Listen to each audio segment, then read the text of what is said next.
Carlo Acutis, el primer beato millennials e influencer de Dios.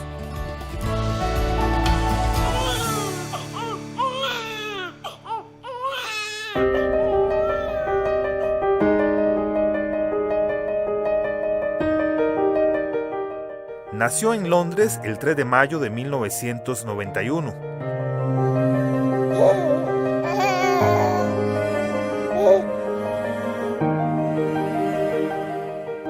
Vivía en Milán, pero pasaba largas temporadas en Asís, donde respiraba la espiritualidad de San Francisco.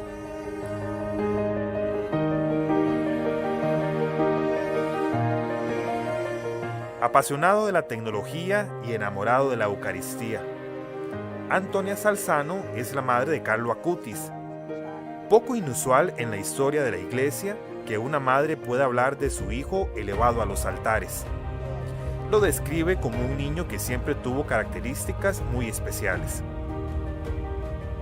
Carlo fue un chico que absolutamente tuvo una vida normal, un chico de nuestros tiempos, pero con una armonía absolutamente especial.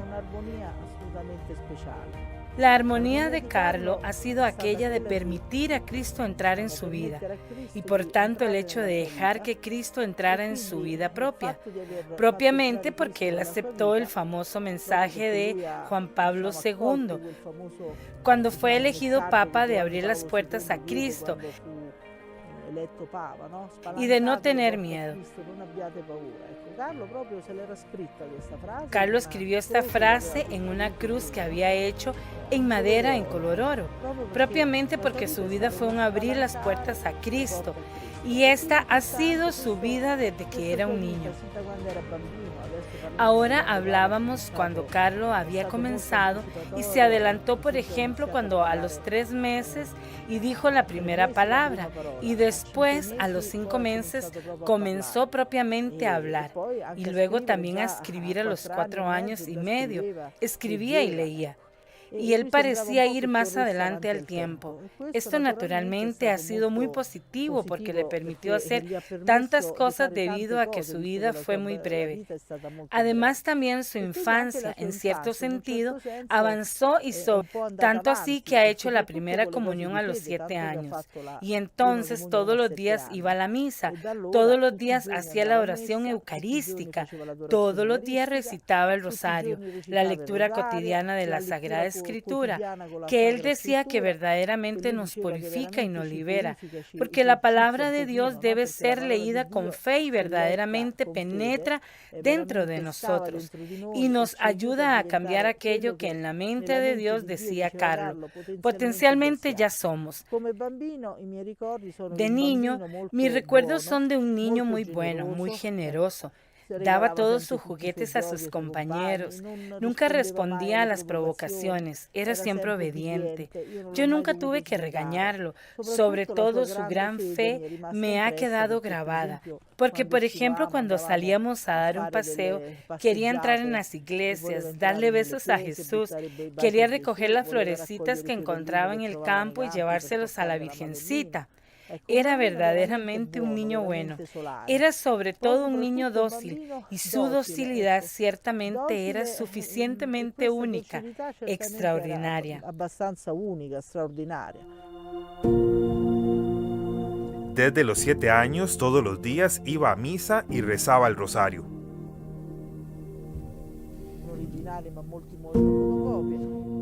De pequeña, doña Antonia describe que no fue una católica ejemplar, pero que su hijo la salvó.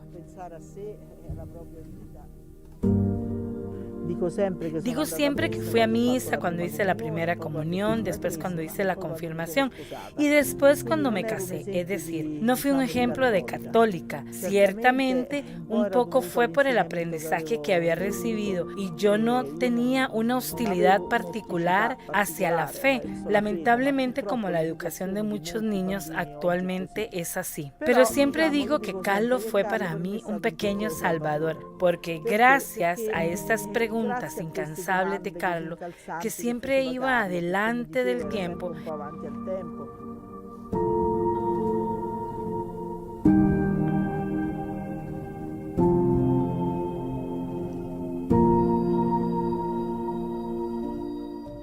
Carlo, de pequeño decía que sería siempre joven.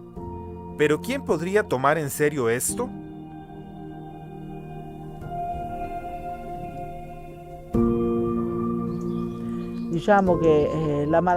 La enfermedad de Carlo, la leucemia M3 promielocítica, que es una de las más desagradables, hoy han encontrado la cura. La de Carlo, entre otras, era una variante silenciosa, es decir, no se sabe.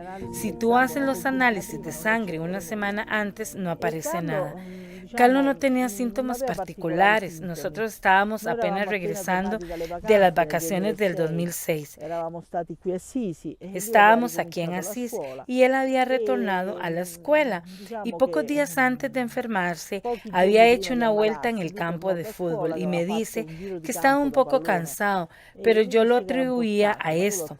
Después, ya que la mitad de la clase de Carlo estaba con influenza y eran varios los que estaban ya en la casa enfermos. También Carlo parecía resfriado, un poco con dolor de garganta, pero detrás se ocultaba esta leucemia que ninguno sospechaba. Pero Carlo dice una frase muy extraña: ofrezco mis sufrimientos por el Papa, por la Iglesia y para no ir al purgatorio y poder ir directamente al paraíso.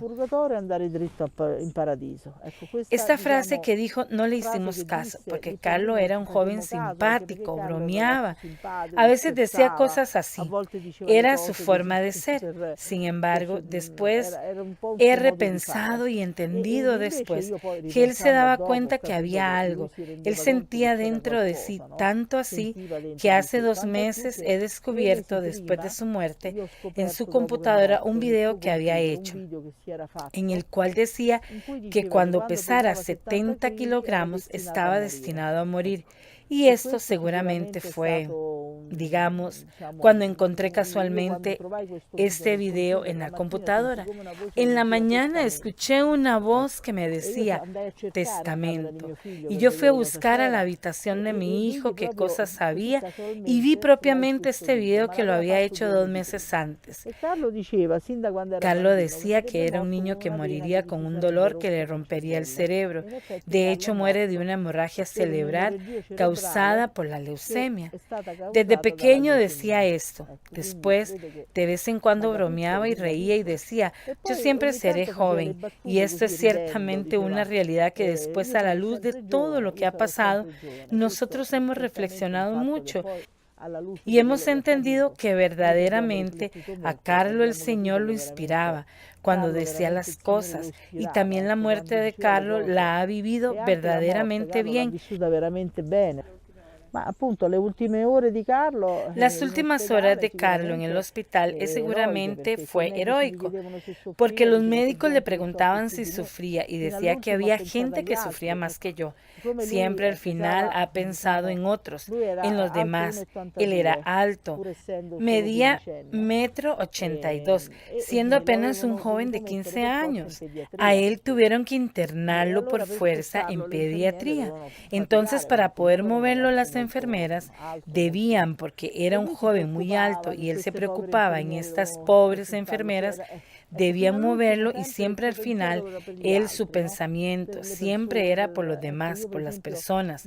Yo, por ejemplo, tenía que dormir con él en la habitación y en cierto momento me dormía un poquito. Entonces él no dormía por los grandes dolores que él tenía, pero le decía a las enfermeras que no, que me dejaran dormir a mí más, porque él siempre pensaba en nosotros. Nunca en medio sufrimiento dejaba de sonreír, nunca un lamento, y siempre que había gente que sufría más que él.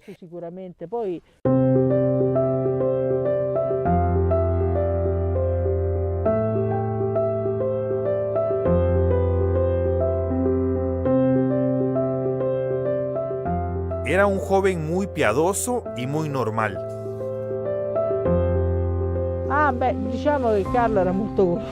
Carlo era muy goloso. En algunos momentos su penitencia era no tomar Coca-Cola, no comer Nutella, le encantaban los chocolates. Esos pequeños sacrificios los usaba por los pecadores para ayudar a las ánimas. Le encantaba muchísimo la pizza, le gustaba la pasta, el chocolate, algunos postres, algunos dulces, los helados. Pero si tuviéramos que escoger, definitivamente sería la pizza. Era lo que le encantaba. Mi piaceva, sì.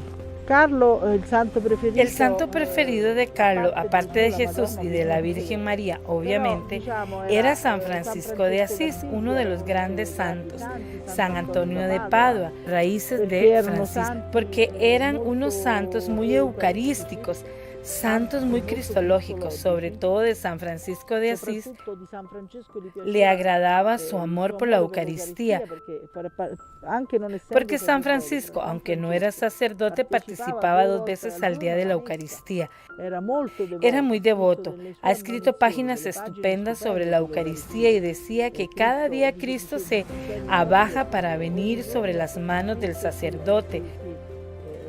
Se humilla porque Jesús se hace realmente presente en el pan y en el vino consagrado. Y verdaderamente Él se hace presente con su cuerpo, sangre, alma y divinidad. Está este abajamiento de Cristo, porque en su condición, que era una condición de ser infinito, pasa a la condición de finito y se hace comida y bebida. Y entonces San Francisco le agradaba, porque San Francisco en su humildad, este abajarse, este desnudarse o despojarse de todo para revestirse de Cristo, y no por nada San Francisco es llamado otro Cristo, el otro Cristo, porque realmente él ha sido otro Cristo, San Francisco. San Antonio de Padua, en cambio, era un gran predicador, un gran evangelizado, después un hombre de gran pureza, de rectitud, un gran hombre dramaturgo. En vida, San Antonio ha hecho grandes milagros extraordinarios, también San Francisco, pero San Antonio hizo más, era un santo cercano a las personas, le encantaba sobre todo esta cercanía. San Antonio con el niño Jesús, con los pobres, como también San Francisco, seguramente. Estos son los santos que más diríamos, pero también el Padre Pío, porque yo cuando nací me bendijo el Padre Pío. Padre Pío nos ha dado muchos signos, por ejemplo, una noche fui despertada por el Padre Pío en sueños y me decía, levántate porque tu hijo está mal, tiene fiebre, y en efecto cuando voy a ver a mi hijo tenía 40 de fiebre. Inmediatamente le he dado las medicinas y el Padre Pío siempre lo hemos sentido muy cerca, siempre nos ha guiado, siempre nos ha sostenido. En realidad toda la familia franciscana de hecho. Tutta la famiglia francescana, di fatto la radice è Francesco d'Assisi, ecco. Carlo amaba la informática, era apasionado por la tecnología, ayudó para que muchas parroquias tuvieran su web y creó una página sobre 136 milagros eucarísticos. Hoy en día es un apostolado que su familia continúa. Por eso lo llaman el patrono de Internet.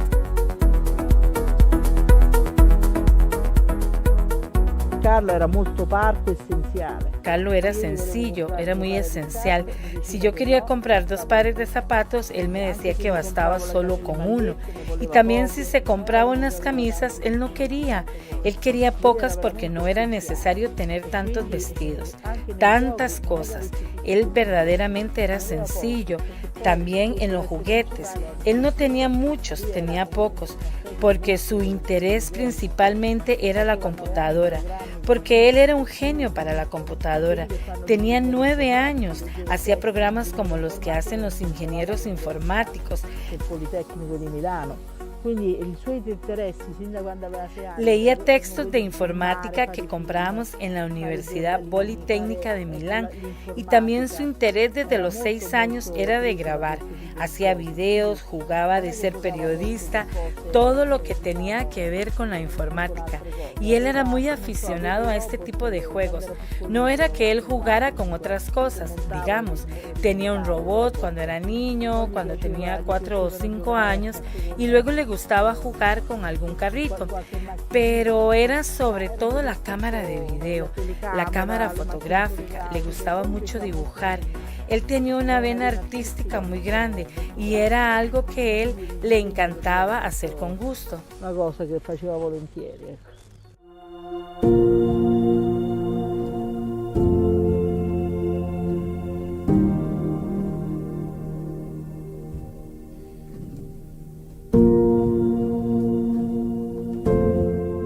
Le gustaba el fútbol y era muy cariñoso con las mascotas. Nunca ocultó su fe.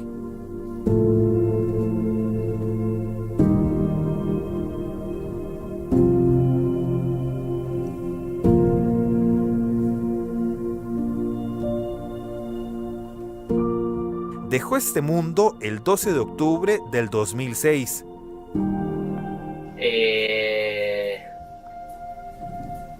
Sono destinato a morire.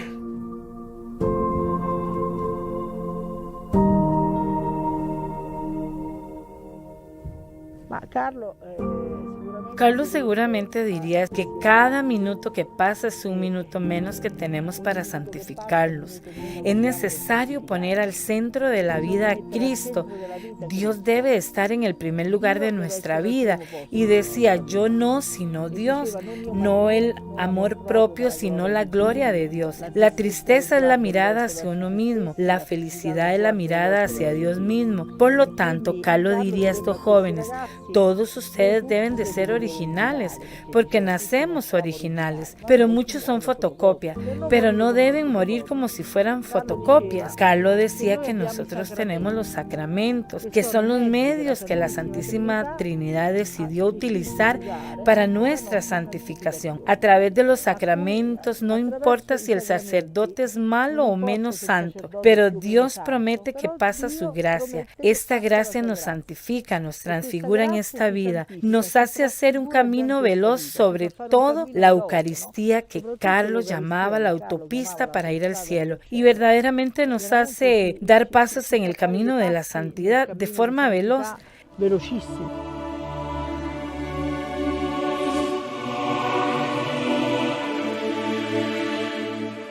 El 10 de octubre del 2020 fue beatificado en la Basílica Papal de San Francisco.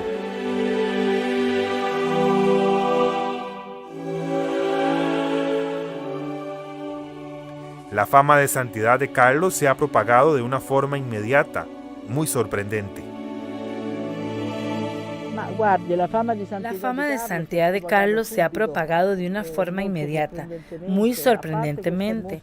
Además, por esta muestra que él hace internacionalmente sobre los milagros eucarísticos, solamente en Estados Unidos esta muestra ha estado en muchas parroquias.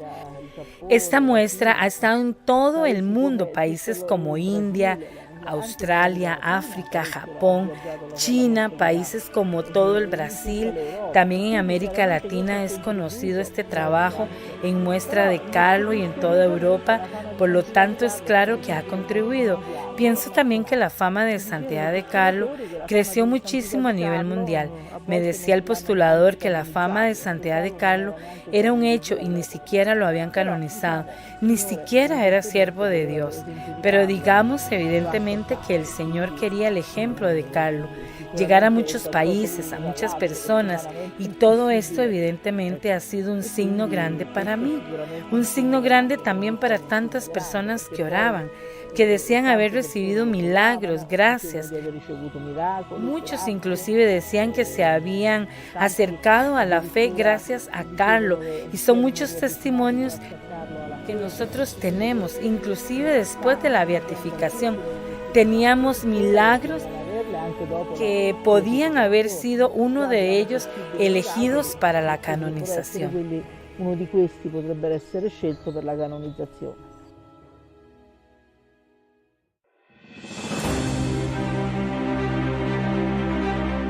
¿Qué pasó con sus cosas, su ropa, sus pertenencias?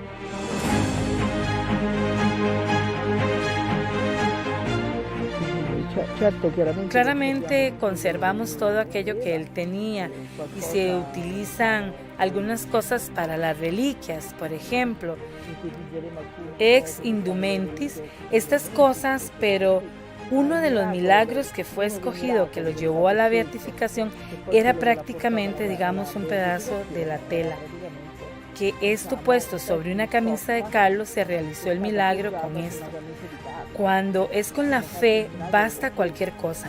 No hay necesidad de otra cosa, porque la fe es aquello que realmente sí tenemos. Fe, exactamente. El santo puede interceder, pero sobre todo nuestra fe como oramos, la fe que ponemos en nuestras oraciones, es lo que hace que venga el milagro.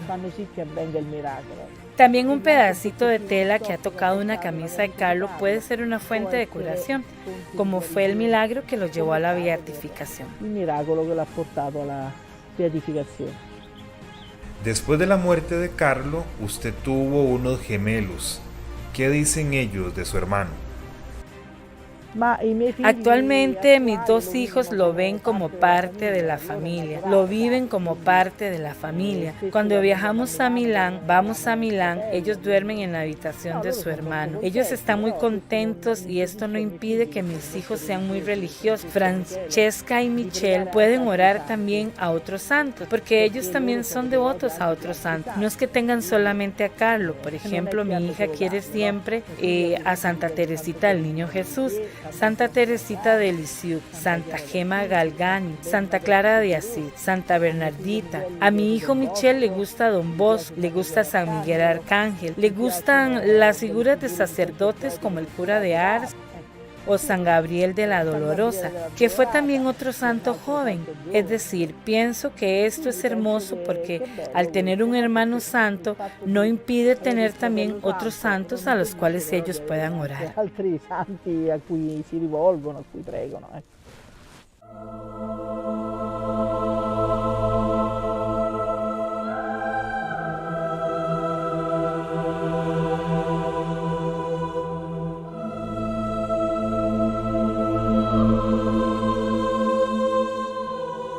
Desde el 6 de abril del 2019, el cuerpo de Carlo Acutis reposa en el Santuario del Despojo en Asís, Italia, el mismo templo en el que San Francisco se desprendió de sus cosas para seguir a Cristo.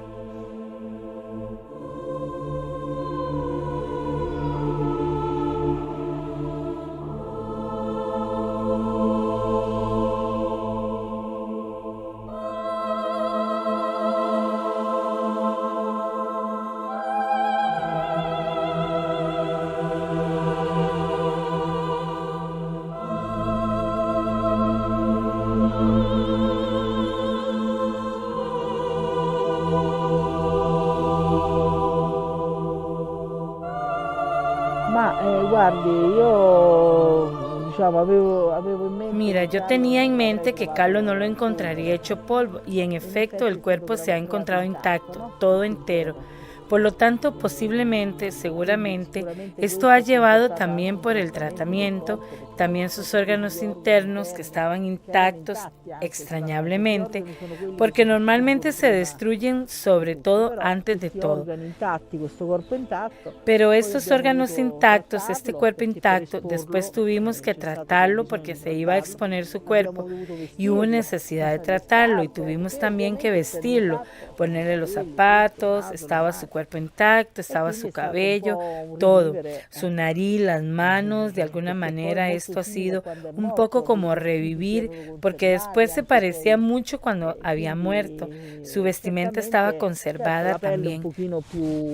Ciertamente la piel estaba un poco seca, pero fue una emoción, cierto, verlo así, obviamente para cualquier mamá. Pero ya la enfermedad lo había un poco desfigurado porque la enfermedad de Carlos produjo que tuviera grandes ojeras. También cuando tuvo las hemorragias, en el pasar de los días, podríamos decir que verdaderamente Carlos estuvo transfigurado. Pero todo ha sido una emoción hermosa. Después de ver la gente que llegaban millones de personas, es propiamente por la fe. Pero yo digo siempre que los santos sirven para llevarnos a Jesús y esto siempre es importante subrayarlo. ¿Qué significa para una mamá la beatificación de su hijo?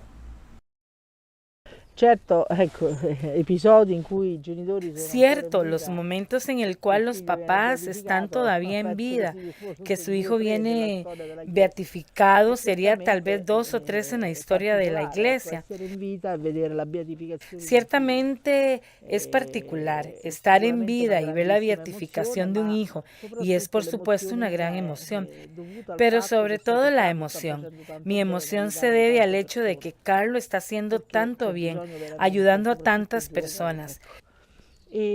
Porque hay tanta necesidad, sobre todo en los jóvenes.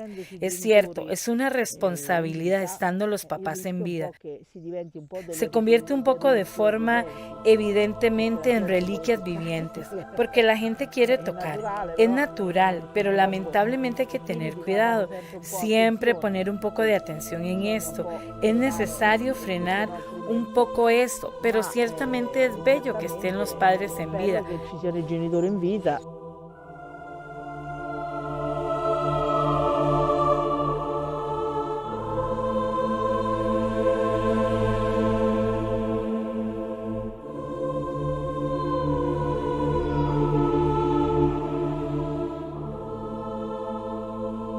Carlo Acutis, el primer beato millennials e influencer de Dios.